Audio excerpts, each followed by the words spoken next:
ამ წუთებში ერთიანად მიემართებიან როგორც საჯარო სექტორში დასაქმებული ადამიანები, ისევე ის ადამიანები, რომლებიც საზოგადოებრივ მაუწყებელში ითხოვენ ის ეთერს რუსთაველზე პარლამენტის მიმართულებით. ჩვენ ახლა პირდაპირ ეთერში გავესაუბრებით მათ და მათგან მოვისმენთ მათ მოთხოვნებს. სალამი გიორგი, ჩვენ პირდაპირ ეთერში ვართ უკვე რამდენიმე დღეა საზოგადოებრივ მაუწყებელთან. თქვენ მართავთ საპროტესტო აქციას. კიდევ ერთხელ რომ მოუყვეთ საზოგადოებას, რა არის თქვენი მთავარი მოთხოვნა?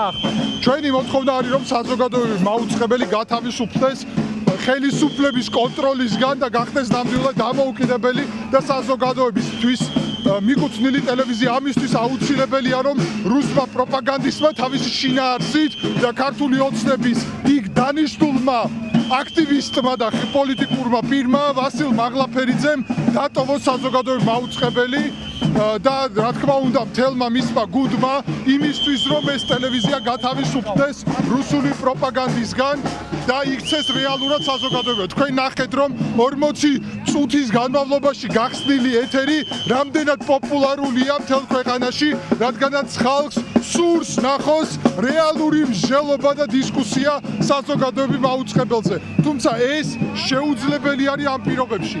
ჩვენ ვითხოვთ დღის ეთერს, მთელი დღის ეთერის განმავლობაში რომ გაიხსნას ეთერი ხალხისთვის. მადლობა გიორგი. აქ არიან საჯარო სექტორში დასაქმებული ადამიანები, რომლებიც მთელი ამ დროის განმავლობაში ამტკიცებენ და ამბობენ, რომ ისინი არიან რეპრესიების მსხვერპლები. საჯარო სექტორში დასაქმებული ადამიანები ყვებიან იმასაც, რომ იყოს საუბარი იმასთან დაკავშირებით, რომ სხვადასხვა დაწყებულ გამოძიებასთან დაეკავშირებინათ მათი საქმეები და მათზე მიეკერათ მაგალითად სახელმწიფო გადატრიალება.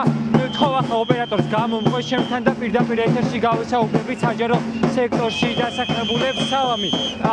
ჩვენ პირდაპირ ეთერში ვართ. თქვენ საჯარო სექტორში დასაქმებული ერთ-ერთი ადამიანი ხართ, რომ გითხრათ ახლა რა კი ბატონო ბოდიში სალამი.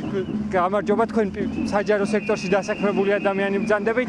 ჩვენ მოვისმინეთ დღის განმავლობაში საუბრები იმასთან დაკავშირებით, რომ მიმდინარეობს საჯარო სექტორში დასაქმებული ადამიანების დაშინება და აიძულებენ მათ, რომ ან დატოვონ სამსახური, ან ხელი გააწერონ იმ განცხადებას, რაზეც აქვთ მოწერილი, რომ გითხრათ ამის შესახებ უფრო მეტი რომ პირველ რიგში მე არა ვარ საჯარო სექტორში დასაქმებული, მაგრამ მე ვიმყოფებოდი იმ აქციაზე, იმ დემონსტრაციაზე, რომელიც სოლიდარობას უცხადებდა საჯარო მოხელეებს, თავად საჯარო მოხელეებიც იმყოფებოდნენ.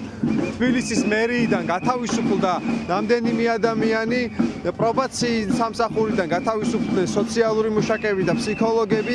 ასევე გვაქვს ინფორმაცია სხვა საჯარო დაწესებულებებში პოლიტიკური წმენდის შესახებ და ის კანონმდებლობა, რომელიც მიიღო საჯარო სამსახურის შესახებ ჩვენმა თვითმარქვია პარლამენტმა, ეს არის საფუძველი იმ პოლიტიკური წმენდის ანონსის რეალობად ქცევისთვის, რაც რამდენიმე კვირის წინ ქართული ოცნების წარმომადგენლებმა განაცხადეს. დღეს ვართ აქ იმიტომ, რომ სოლიდარობა გამოუცხადოთ საჯარო მოხელეებს. ჩვენ ნახეთ, რომ დაასანქცირდა დღეს ბიძინა ივანიშვილი. ეს არის თუ არა ქართველი ხალხის გარეთ დგომის შედეგი და რა შედეგები მოყვება ახლა ბიძინა ივანიშვილის დასანქცირებას? ცხადია, სანამ ბიძინა ივანიშვილი საზღვარგარეთიდან დასანქცირებოდა, სხვა ქვეყნების მიერ დასანქცირდებოდა, ის ქართველი ხალხის მიერ იყო დასანქცირებული და ეს სანქცია, რომელიც დღეს ვიხილეთ, არის მხოლოდ და მხოლოდ იმ პროცესების შედეგი, რასაც ჩვენ ქუჩაში ვხედავთ და ეს არის სანქცია, რომელიც გაიმეორა უბრალოდ ამერიკის შეერთებულმა შტატებმა, სანქცია, რომელიც ქართველმა ხალხმა უკვე დიდი ხანია გამოუტანა ბიძინა ივანიშვილს. სანამდე მივა ქვეყანა იმ შემთხვევაში თუ არ ჩაინიშნება ახალი არჩევნები? მე ვფიქრობ, რომ ქართულ ოცნებას ბევრი არჩევანი არა აქვს, ის იძულებული გახდება ძალიან მალე დანიშნოს ახალი არჩევნები და ჩვენ ავირჩევთ ნამდვილად ხალხის ინტერესების გამომხატველ საკანონმდებლო ორგანოს, ლეგიტიმურ საკანონმდებლო ორგანოს, რომელიც გაატარებს დემოკრატიულ რეფორმებს და ჩვენ გავაგრძელებთ დემოკრატიული ქვეყნის მშენებლობას და ევროინტეგრაციას.